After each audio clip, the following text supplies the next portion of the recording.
Hey everyone, Shane here with eCharro.com. Today I have a 2022 Ford F-250 Super Duty. I'm going to walk through how to install the EcoHitch Front Receiver Hitch. And I'm going to say right off the bat, when I compare this to the other hitches that are available, I like this one the most because of where it mounts and where it sits. You can see it sits right here in the center, where the other ones are going to come out down here. So you would have to trim out this lower air dam if you have it. This one's going to give you a little bit more ground clearance, and I think it looks a lot cleaner. Another thing that I like about it is this is normally where your license plate would mount for the bracket, and it comes with a new one that slides into the receiver, so when you're not using it, you slide that back in place and it covers this up and you don't see it, where the other ones that come out down here, you're always going to see that receiver tube opening. Adding a front hitch onto your F-250 I think is a great idea. You see nowadays more and more with people camping more and more, they'll put a spare tire up here, or they're going to do what our neighbor's going to do, and they're going to actually put a bike rack up here because they might have a fifth wheel and they don't have a bike rack that will go on the back bumper, because there are special ones that you need. Or they might have an in-bed camper, so they can't use their back hitch. So this gives you a lot of different options. You can even put a plow on there. You can put a ball mount in there if you want to move trailers around in a lot or something like that. Sometimes it makes it a little bit easier to move those trailers around when you can see it out in front of you rather than behind you. It's going to give us that 2" by 2" receiver tube opening, so it's going to work really well for the majority of accessories out there. Hitch pin hole is going to be 5/8 inch in diameter. It does come with a pin and clip, and that's what's going to secure your items into the receiver.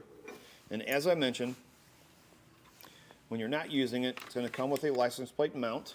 So you simply slide this into place, put your pin and clip back in to secure it in place, and then you have your front license plate. Now, as far as our weight capacities go, we're going to have a 1,000-pound tongue weight. That's the downward pressure on the inside of the receiver tube.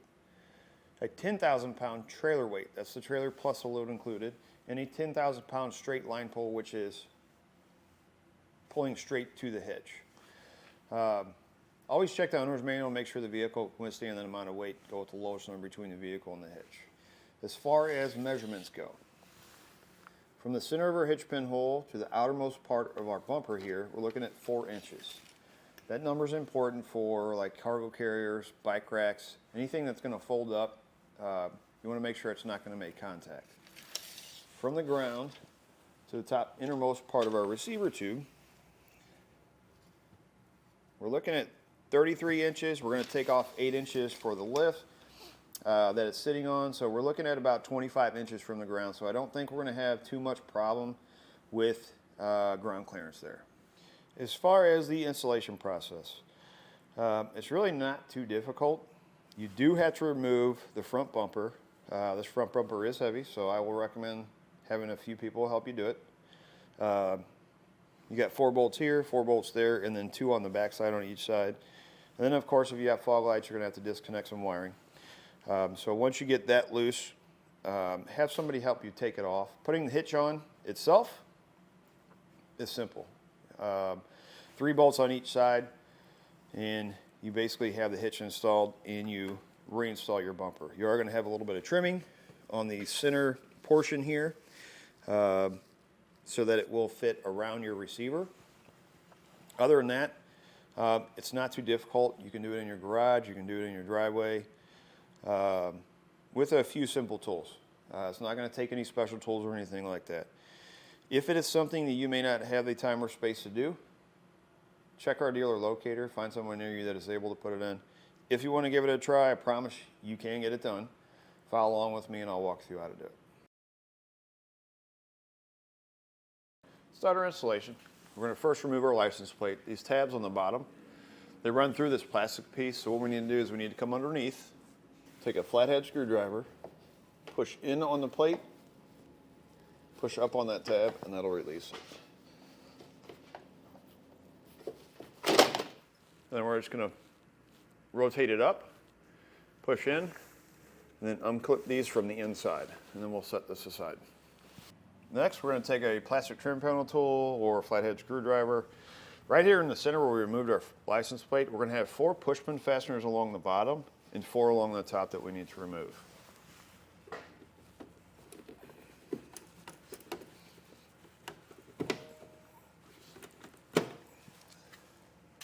Once you get the fasteners out, the instructions tell you there's 4. I actually found the 5th one right here in this corner, so just make sure you get the fasteners out on top and bottom. Then you're going to grab right here, and we're going to pop this out.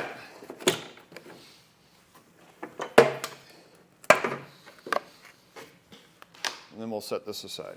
We're going to take a 15mm socket. Behind the bumper, where the body mount is, just below it, you're going to have 2 bolts. 15mm socket. We're going to remove the 2 bolts from each side.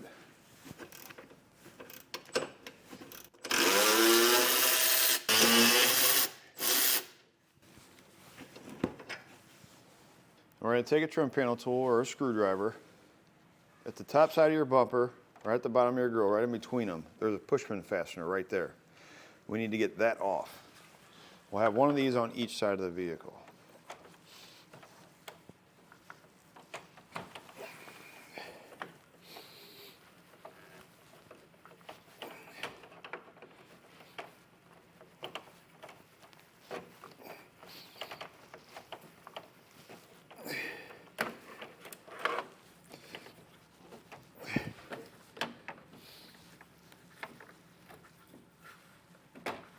Now the next set of hands, I've got one side loose already. I'm going to have them hold it, 18mm socket. We're going to have 4 bolts on each side of our bumper that are holding it in place.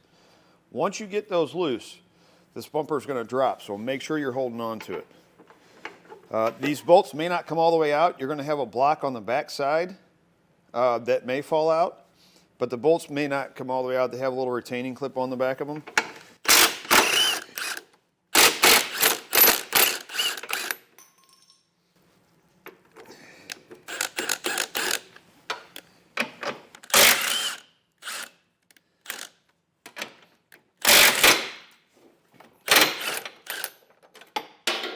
Now we'll take our bumper, we'll pull it out slowly, see if we have any wiring we have to disconnect. So if you look at right inside this pocket here, you have wiring on this frame rail. We need to disconnect that. We're going to push this little tab. I will tell you this could be difficult because it's outside, and sometimes gunk gets in there, and it makes these very hard to disconnect.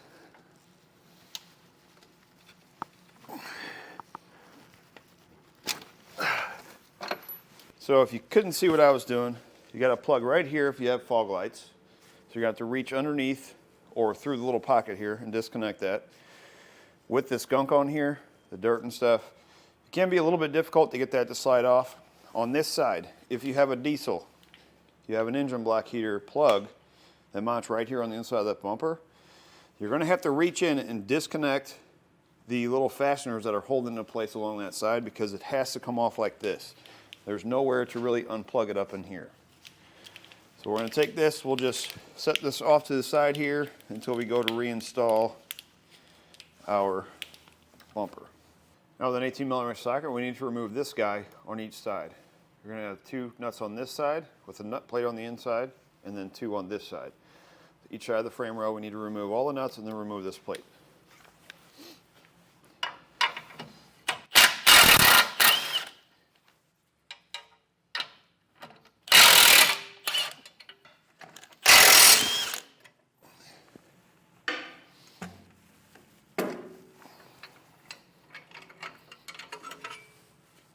Once you get one side done, you're going to repeat the process on the other. On the inside of our driver's side frame rail, plastic trim panel tool, this plug for our fog lights, we need to pop that loose. Next thing we're going to do is we're going to get some hardware installed inside of our frame rail. There's a large hole right down here on the bottom that we're going to be coming through. You're going to take this large bolt with that collar on it. You're going to put on the star washer, flat washer, and then this large spacer block. We're going to go inside the frame rail and drop it down like that. We're going to do the same thing on the other side. So if you have a gas engine, you're going to have some transmission lines that run along the inside of this passenger side frame rail that are clipped to the frame rail. Follow the instructions for getting those disconnect it off the frame rail to get your hitch installed. If you have a diesel, you may have a transmission heat exchanger that's mounted right in here. And it has lines that run up over the top here. Follow the instructions for removing that as well. This vehicle, for whatever reason, I don't know if it's relocated somewhere else already, being a 22, and they've decided to put them in a different location, but this does not have it there. And normally when mount here, like I said, it's going to come with the brackets and hardware to relocate that in a different location so you can get the hitch installed. Since we don't have either one of those, we're going to go ahead and move on to getting our hitch installed. The two bolts that we drop down, we're going to raise our hitch up, and then we're going to put on a flat washer, lock nut, and a nut on each of those that'll hold it up in place. And then we can move into getting our other hardware installed. Next, with the next set of hands, we're going to go ahead and get our hitch raised up in position over top of our bolts.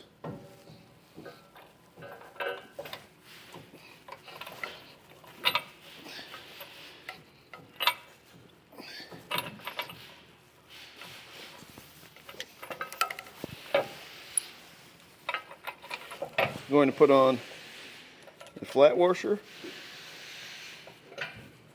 the lock washer, and a nut. On the inside of your hitch, right in each corner, you're going to see this opening. There's two holes in there. They're going to line up with two holes in your frame rail. You're going to take a hex bolt, put on a flat washer. You're going to feed it inside like this, and it will come out inside the frame rail. Then we're going to put on a flat washer, lock washer, and then a nut. You're going to have two of these hardware combinations for each side.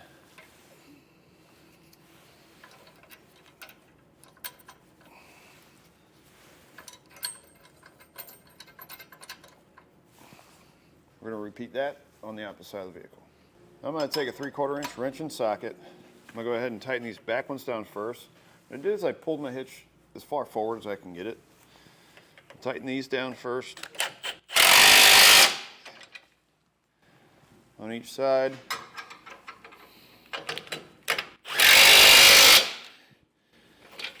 That'll get our hitch pulled up tight against the frame rail. Then we can come back and we can tighten our two that are on the inside on each side.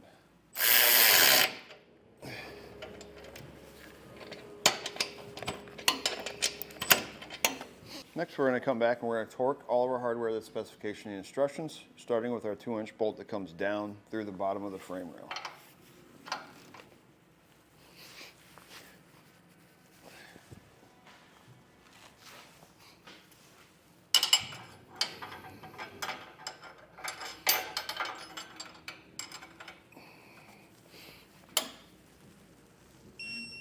So next, we're going to take a 8mm socket. You're going to have 4 bolts down here on the bottom. We're going to have 2 right up here at the top. We need to remove those and take this whole plastic piece out.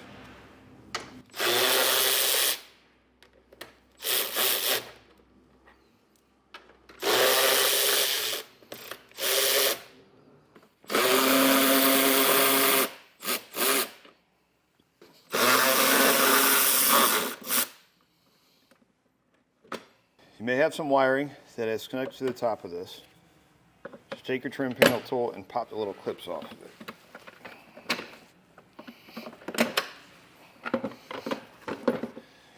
Pull this out.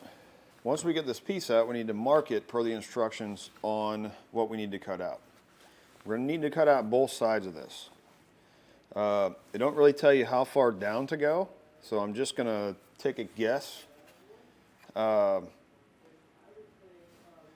and trim out what I think I need in order to make sure our hitch goes in place without interfering with this at all. So with that marked out, the best way to do this is probably with a rotary tool.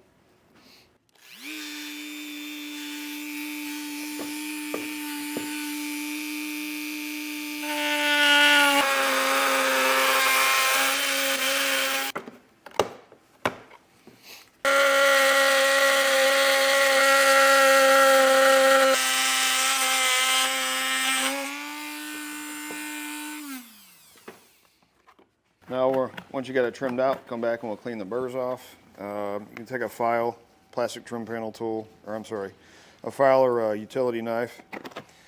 Just fold them out to the center and just run your knife across it and they'll come off pretty easy. So once you got it trimmed, go ahead and reinstall your hardware that holds it in place. Once you're done with that, you can go ahead and reinstall your bumper in reverse order from the way you took it off. Keep in mind, if it's a diesel and you have your transmission heater plug on that side, don't forget to run it back over to the center of the vehicle or locate it wherever you want to, so it's easy enough for you to get to. One other note that I will give you that will make it easy for you is these little plates that your bolts go into on the back of the bumper or on the back of the frame. I would take these and I'd tape them to the back of that. If you don't, you're going to need 3 people. You're going to have 2 people hold it while one person sticks this back in here to thread the bolt in place. So what I do is I just tape them up there in each one of those slots, and then it'll make it a little bit easier for 2 of you to get it up there and then thread them into place. As I mentioned earlier, you're just going to reinstall your bumper in reverse order from the way you took it off. One thing to note, this plastic piece that we trimmed in the middle, I found when I was putting it up, I wasn't able to get it all the way up where it was from the manufacturer. That's because the bottom half of it, right on the corner or on the edges, I had to trim off just a little bit more. So once you get that cut, test fit it, try and get it pushed up to where it's not putting any pressure on that. Trim out what you need to, and then everything's just going to get reinstalled in reverse order from the way you took it off. Make sure you follow the instructions for torquing these bolts here and then the 2 on the back side, because they are going to be different. And then don't forget to plug in your fog light plug that we unplugged earlier. Once you get that done, you're ready to go. It's going to do it for a look at installation of the EcoHitch on a 2022 Ford F-250.